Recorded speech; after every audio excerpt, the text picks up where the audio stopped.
Paul, without being tricky on this, are they saying you're too fat to continue? Well, what they're saying is, I think 50% of the fishermen that are now actively seeking a living from the sea will be overweight. That's BMI, body mass indication. That was dreamt up by a Belgian mathematician, not a physician, 200 years ago to get correlation.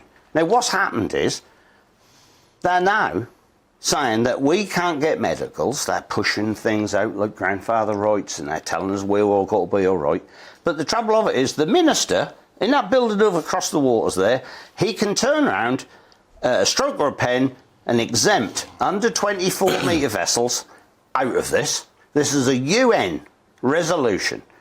That's International Labour Organisation 188. And adopted by the European Union. Yes. And yet, from what I can understand, apart from Spain, no other country is intending to bring it into power. Well, no, they want it here to it, Nigel. You know exactly what happens. Our MMO don't even know how much fish is coming out of the sea and going into foreign ports at the minute, let alone what men man these and what conditions they work under. But what I'm saying is, we will be out of work because we won't get it. They assure us we'll get grandfather rights, but the same thing will occur for the next generation who do go that to get this. So we've challenged the Marine and Coast Guard Agency, and they say to us, we want to reassure people that introducing medical certificates is not to prevent existing fishermen from working. We are supporting and preparing fishermen in the lead up to this requirement coming into force. We have made sure grandfather rights are in place, which considers pre-existing medical conditions.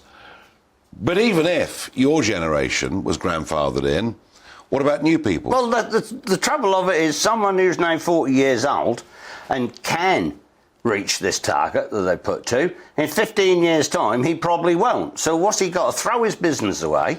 And the thing of it is, Nigel, is that a fella who worked on the deck of his trawler, who's fit and running around like a racing rat, when he get in that wheelhouse and he's skipper, he don't work anymore. He think in his brain, catch that fish, and he know where to go, and that's experience. He put a bit of weight on, he spread. That's called middle-aged spread.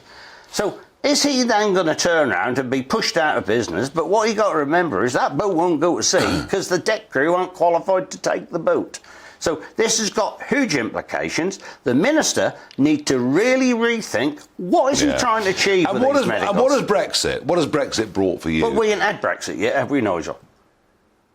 That's not. That was a toy, pretend Brexit. They haven't carried it out yet because we haven't got nothing back, only a threat from Europe. In 5 years' time... There was a press report, Paul, last week saying British fishermen are catching £100 million more fish than they were before Brexit. Oh, yeah, but that's a lie. That's a spin. Because if that was factual, that £100 million would break down so that Britain got 46 million of that, because 54% of the available quota is owned by foreign companies that fish against our pool. So that's never the truth. For a moment now, I'm going to pretend that I work for the Marine and Coast Guard Agency.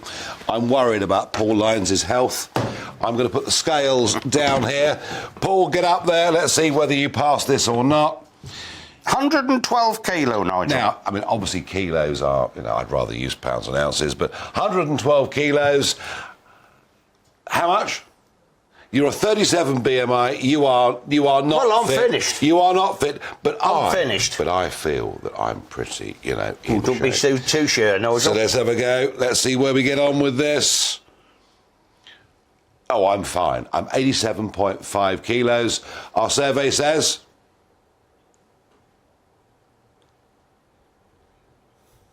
my BMI is 27. Oh, well, you're overweight. Which says I'm between 25 and 30. I may not be fit to join the British fishing industry. Interestingly, the entire England rugby team, some of the fittest lads you could meet in your life, not one of them would pass the current BMI test. Mark Spencer, Fisheries Minister, wake up to the fact that people like Paul make up about 50% of the inshore fishing industry. If this comes into place, they're all going to be out of work by November. Or is this linked to Grant Shapps' plan that we heard earlier towards net zero?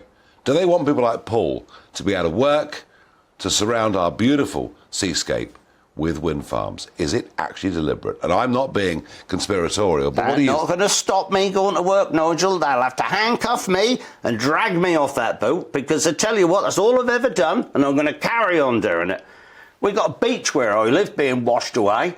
Every tide, that sea disappear. I used to fish off that beach. That ain't there no more. They sit there watching that happen. They don't care. Someone have got to get a bullet up their bums and wake them up and get them to consider that this country isn't made out of people who live inside the M24 corridor. As they learnt with the referendum, that was the rural areas and the people outside that make this country great. And I tell you what, no one is listening and no one is caring about what we put up with. Coastal communities were thrown under a bus and forgot about.